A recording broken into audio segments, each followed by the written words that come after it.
Le quotidien Le Monde le révèle dans son édition d'aujourd'hui. 27% des jeunes voient désormais leur avenir professionnel à l'étranger. Les patrons sont-ils les premiers responsables de cette fuite des cerveaux ? C'est la question qui fâche de 7h15 sur Europe 1. Bonjour Christophe Pro. Bonjour. Vous êtes le président du Centre des jeunes dirigeants d'entreprise. Il est un peu affolant ce rapport de la Chambre de commerce et d'industrie de Paris. Où va un pays que ces jeunes veulent fuir ? Il se met en danger pour notre avenir, pour nos entreprises, pour notre capacité à innover. Oui, donc c'est un sujet qui est inquiétant.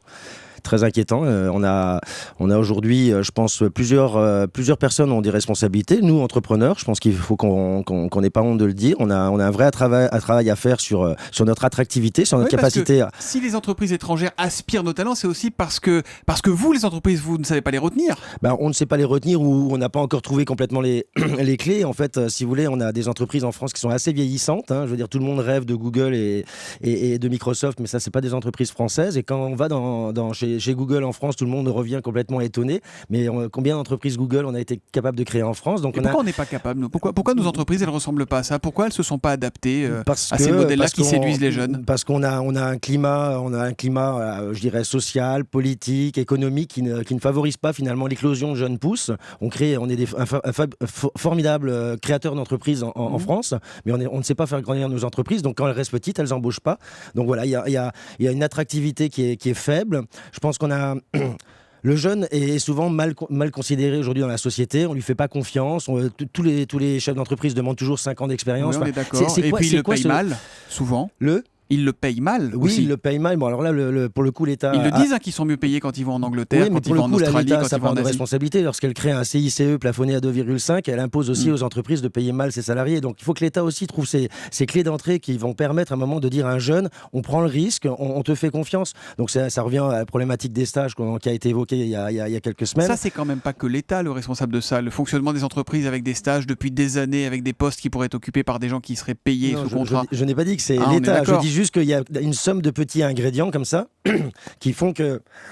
Pardonnez-moi. Je vais vous laisser boire une petite goutte d'eau et puis je vais quand même vous demander comment les entreprises françaises doivent s'y prendre alors pour donner plus envie à ces jeunes. Je pense que les chefs d'entreprise doivent travailler sur le bien-être en entreprise, doivent prendre en compte qu'un salarié, pour qu'il reste dans une entreprise, il faut qu'il s'y sente bien. Il faut qu'il ait envie de revenir le lendemain. Il faut qu'il ait envie de créer, de la richesse dans un bon état d'esprit. Ça veut dire quoi ? Parce que se sentir dans une entreprise, ça veut dire d'abord être payé correctement, ça veut dire avoir des perspectives, c'est ne pas être confiné à un poste. Aujourd'hui, dans une boîte en France, quand on fait un job et qu'on veut évoluer, on dit « Ah bah non, tu sais pas faire ». Exactement. Forcément. En fait, il faut prendre plusieurs choses en compte. Il faut prendre sa rémunération, bien sûr, mais c'est pas que ça. Il faut être capable de tenir compte de ses compétences. Il faut être capable de prendre en compte son envie d'engagement sociétal. Je vais vous donner un exemple d'un entrepreneur qui qui lâche 2 jours de travail payés pour les 4 dernières semaines avant les élections municipales parce que son assistant s'est engagé sur une liste dans sa commune. Il a trouvé normal qu'il lui donne 2 jours de son temps pour aller faire du tractage, des réunions. Voilà, ça c'est typiquement des choses sur lesquelles il faut qu'on travaille. Il faut que le salarié finalement il se dise je suis bien dans cette entreprise parce qu'on me prend en compte pour ce que je suis et on me laisse travailler. Il y a un vrai sujet aussi, c'est nos entreprises en France, elles sont extrêmement hiérarchisées. Il faut absolument qu'on fasse exploser ce système de hiérarchisation. Il y a le millefeuille comme dans l'administration. En fait, c'est pareil, il y a trop de chefs, de sous-chefs, de sous-sous-chefs. On sait très très bien faire ça. Il y a un nombre incalculable de managers qui servent à rien. Et donc, il faut pouvoir, donner la possibilité aux jeunes d'éclore et de s'amuser dans les projets qu'on lui confie. Ouais. Après, aller tenter sa chance et tenter une expérience à l'étranger, c'est plutôt positif. Ça, il ne faut pas le condamner. Ce qui est embêtant, c'est que, toujours dans cette étude, 38% disent vouloir s'exiler pour 10 ans au moins, 28% pour toujours. Là, ça devient problématique. Autant aller se faire un peu d'expérience, c'est bien. Autant jamais revenir, c'est compliqué pour notre économie, non ? Je pense que c'est même souhaitable qu'ils aillent à l'étranger voir ce qui se passe. Il faut clairement qu'on donne les moyens pour qu'ils aient envie de revenir, que ce soit l'environnement fiscal qui est quand même pas neutre non plus en termes d'attractivité. Et puis effectivement, il faut qu'on ait des entreprises qui fassent rêver, quoi. Dernière question rapidement. Pourquoi vous n'avez pas fait ce choix quand vous vous êtes lancé ? Vous diriez quoi un jeune aujourd'hui ? Vous êtes patron, vous ?